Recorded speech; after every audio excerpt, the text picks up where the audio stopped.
வணக்கம். நமது தமிழக அரசு கடந்த பட்ஜெட் கூட்டத்தொடரில் அறிவித்தபடி ஒரு முக்கியமான அரசாணை ஜிஓவை வெளியிட்டிருக்காங்க. அதாவது வருகின்ற 1/4/2025 முதல் பெண்களின் பெயரில் நமது தமிழகத்தில் சொத்துக்களை பத்திரப்பதிவு செய்றீங்க அப்படின்னா, அதாவது ரூபாய் 10 லட்சம் வரையிலான இன்மூவபிள் ப்ராப்பர்ட்டி அசையா சொத்துக்கள், திரும்பவும் சொல்ற ரூபாய் 10 லட்சம் வரையிலான அசையா சொத்துக்கள் இன்மூவபிள் ப்ராப்பர்ட்டியை வருகின்ற 1/4/2025 முதல் பெண்களின் பெயரில் பதிவு செய்தால் பதிவு கட்டணத்திலிருந்து 1% குறைத்து தமிழக அரசு உத்தரவு பிறப்பிச்சிருக்காங்க. அசையா சொத்து பற்றி கிளாரிபிகேஷன் கொடுத்திருக்காங்க. எதற்கெல்லாம் பொருந்தும் அப்படின்னு சொல்லியிருக்காங்க அப்படின்னா, வீடு, விவசாய நிலம் மற்றும் மனை, இதற்கெல்லாம் பொருந்தும் அப்படின்னு சொல்லியிருக்காங்க. இதான் இந்த அரசாணை ஜிஓ. இதுல சில கிளாரிபிகேஷன் தெளிவுரையெல்லாம் சொல்லியிருக்காங்க. அதை பற்றி பார்ப்போம் வாங்க. இங்க பாருங்க, the set concession shall be applicable only if the purchaser of the property under the instrument to be registered is a woman அப்படின்னு சொல்லியிருக்காங்க.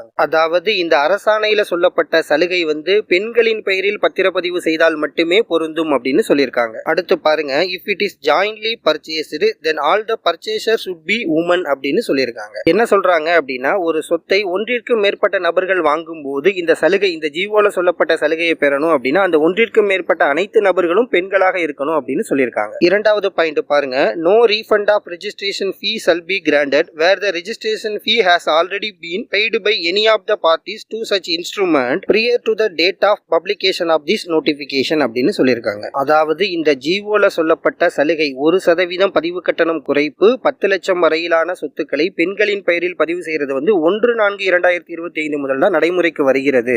இந்த ஜிஓவில் சொல்லப்பட்ட சலுகை நடைமுறைக்கு வருவதற்கு முன்பு இந்த சலுகையை பெறக்கூடிய பெண்கள் பதிவு செய்திருந்தால் அவர்களுக்கு பதிவு கட்டணத்திலிருந்து ரீஃபண்ட் கொடுக்க மாட்டாங்க அப்படின்னு சொல்லியிருக்காங்க. மூன்றாவது பாயிண்ட் பாருங்க, the value of the property should be up to 10 lakhs as per the market value guideline rates prevailing on the date of presentation of the document for registration. அதாவது இந்த சலுகையை பெறணும் அப்படின்னா சொத்தை பதிவு செய்யற அன்னைக்கு வரைக்கும் 10 லட்சம் வரை அந்த சொத்து இருக்கணும். 10 லட்சம்குள்ள இருந்தா அந்த சலுகையை பெற முடியும் அப்படின்னு சொல்றாங்க. அடுத்து பாருங்க, and single property should not be deliberately split into many parts to avail this concession அப்படின்னு சொல்லியிருக்காங்க. என்ன சொல்றாங்க அப்படின்னா, இந்த சலுகையை பெறுவதற்காக வேண்டுமென்றே ஒரு சொத்தை பிரித்து பத்திரப்பதிவு செய்யக்கூடாது அப்படின்னு சொல்லியிருக்காங்க. நான்காவது பாயிண்ட் பாருங்க, if the value of the property is more than 10 lakhs then this concession will not be applicable அப்படின்னு சொல்லியிருக்காங்க. 10 லட்சத்திற்கு மேலான அசையா சொத்துக்களை பெண்களின் பெயரில் பதிவு செய்றீங்க அப்படின்னா அதற்கு இந்த 1% பதிவு கட்டணம் குறைப்பு சலுகை பொருந்தாது அப்படின்னு சொல்லியிருக்காங்க. அடுத்து பாருங்க, in case where building inspection is required after registration of property and during the said inspection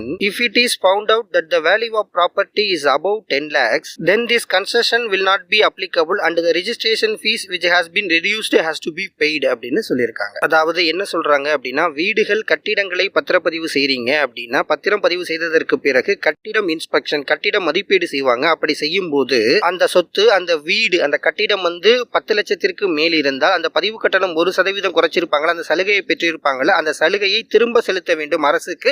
அந்த 1% திரும்ப பே பண்ணணும் அப்படின்னு சொல்லியிருக்காங்க. கடைசி பாயிண்ட் பாருங்க, if the property is sent for determination of market value under section 47A(1) of Indian Stamp Act 1899, the concession shall be given only after the value is determined by the collector or the chief controlling revenue authority or high court of the Madras as the case may be. அதாவது 47A(1) கீழாக உங்கள் சொத்தினுடைய சந்தை மதிப்பை நிர்ணயம் செய்வதற்கு அரசுக்கு ஒரு request பண்ணிருக்கீங்க அப்படின்னா அந்த ரெக்வெஸ்டிற்கு அரசிடமிருந்து சரியாக உத்தரவு அந்த உத்தரவுல உங்கள் சொத்து 10 லட்சத்திற்குள்ளாக இருக்கு அப்படின்னா இந்த சலுகையை பெற முடியும் அப்படின்னு சொல்லியிருக்காங்க.